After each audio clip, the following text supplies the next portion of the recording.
नमस्कार मित्रों, कैसे हैं आप लोग? अच्छे हैं? बहुत अच्छी बात। मैं Rajesh, Shri GK Jain higher secondary school, Royapuram, Chennai 13। मित्रों, हम लोग यूनिट 5 में 19वीं शताब्दी में सामाजिक और धार्मिक सुधार आंदोलन, 19वीं शताब्दी में सामाजिक और धार्मिक सुधार आंदोलन भाग 2 में आज चर्चा करेंगे। भाग 2 में चर्चा करने से पहले हम लोग पिछली कक्षा में ब्रह्म समाज में राजा राम मोहन राय के बारे में पढ़े थे। तो आगे बढ़ने से पहले राजा राम मोहन राय के मुख्य बिंदुओं पर हम लोग प्रकाश डाल लेते हैं, इसके बाद आगे चलेंगे। राजा राम मोहन राय का जन्म 1772 ईस्वी में बंगाल में हुआ था। राजा राम मोहन राय कई भाषाओं के ज्ञाता थे, जैसे अरबिक, हिंदी, बंगाली, अंग्रेजी आदि अनेक भाषाओं के जानकार थे वो। ठीक है। और राजा राम मोहन राय ने कुछ सिद्धांत प्रतिपादित किए और कुछ उन सिद्धांतों के कुछ सामाजिक बुराइयों को दूर किए। उन सामाजिक बुराइयों में मुख्य रूप से सती प्रथा, बाल विवाह, मूर्ति पूजा आदि प्रमुख थे। ठीक है।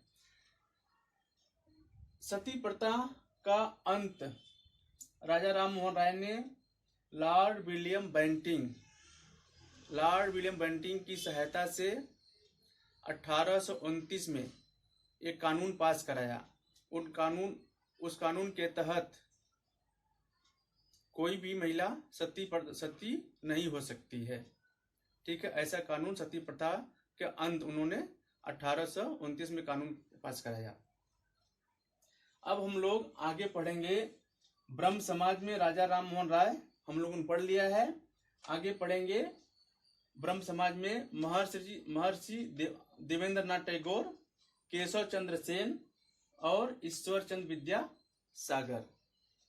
मित्रों, जब राजा राम मोहन राय की मृत्यु 1833 में होने के बाद ब्रह्म समाज को आगे बढ़ाने के लिए द्वारिका प्रसाद टैगोर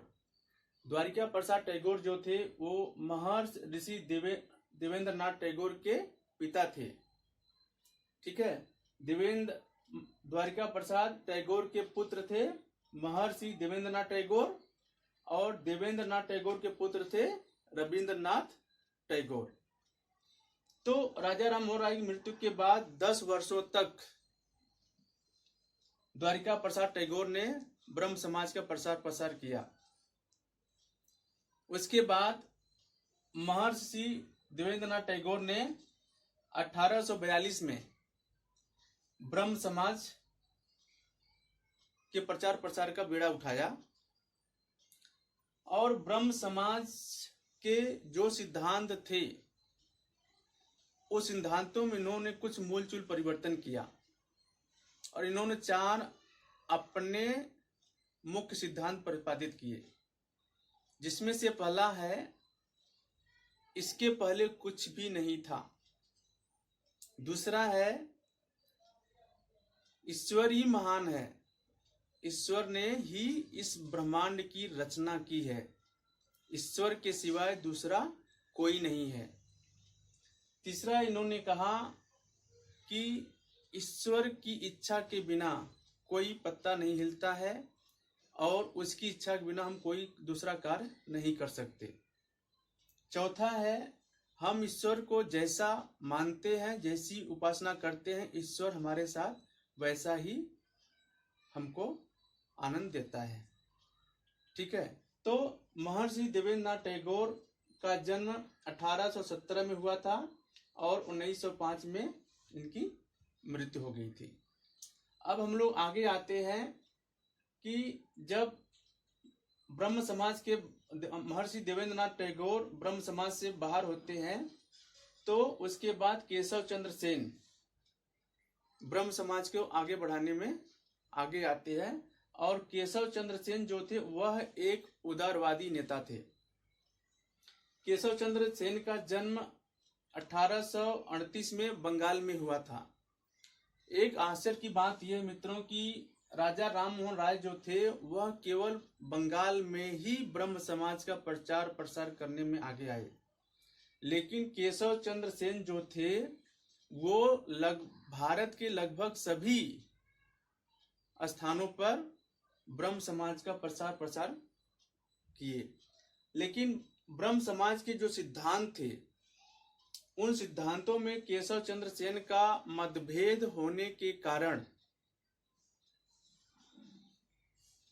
वो आगे प्रचार नहीं कर सके और वो आगे चल करके 1866 में आदि ब्रह्म समाज की स्थापना की। आदि ब्रह्म समाज की स्थापना की। और इसका सबसे बड़ा कारण क्या था कि जैसे राजा राम मोहन राय ने बाल विवाह का घोर विरोध किया था, लेकिन केशव चंद्र सेन ने क्या किया कि अपने 12 साल की पुत्री का विवाह एक राजा के साथ कर देने के कारण महर्षि देवेंद्रनाथ टैगोर ने केशव चंद्र सेन को ब्रह्म समाज से निकाल दिए, जिसके कारण केशव चंद्र सेन ने 1866 में आदि ब्रह्म समाज का स्थापना की और उसके प्रचार में लग गए। लेकिन आदि ब्रह्म समाज भी आगे चल के सफल नहीं हुआ और वह साधना समाज में बदल गया और साधना समाज के नाम से प्रचलित हुआ। ठीक है, इतना आपको समझ में आ गया होगा। और केशव चंद्र सेन की मृत्यु जो है वह 1884 में होती है। केशव चंद्र सेन के बाद ब्रह्म समाज का प्रसार प्रचार करने के लिए ईश्वरचंद विद्यासागर आगे आए और ईश्वरचंद विद्यासागर का जन्म 26 सितंबर 1820 में हुआ। ईश्वरचंद विद्यासागर का जो विचार था वह राजा राम मोहन राय के विचारों से बिल्कुल मिलता जुलता सिद्धांत था। ईश्वरचंद विद्यासागर ने भी मूर्ति पूजा, बाल विवाह और सती प्रथा का घोर विरोध किया और विधवा विवाह का समर्थन किया, स्त्री शिक्षा पर जोर दिया। ठीक है, इसके चलते जो है ईश्वरचंद विद्यासागर ने 1856 में विधवा विवाह कानून पास कराया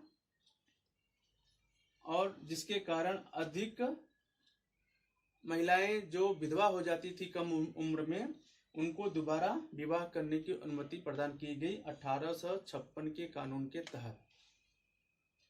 ठीक है, तो मूर्ति पूजा, बाल विवाह, सती प्रथा ये सब आपको पता है, पहले ही आपको भाग 1 में बताया जा चुका है।